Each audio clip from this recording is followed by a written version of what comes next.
సేవా మహిమ వర్ణింపగమాతరమా పరమాత్మా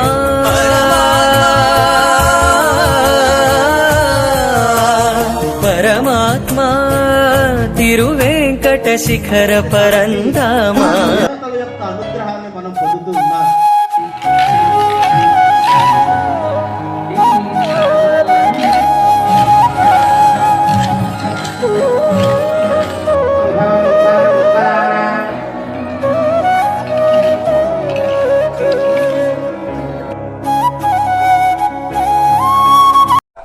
వెంకటేశ్వర స్వామి ఇప్పటికీ వింటారన్ని అన్నీ తెలుసు ఆయనకి, అన్నీ తెలుసు. ఎవరిని కొండ మీదకి రానివ్వాలో తెలిసి ఎవరిని రానివ్వకూడదో తెలుసు. ఎవరు తన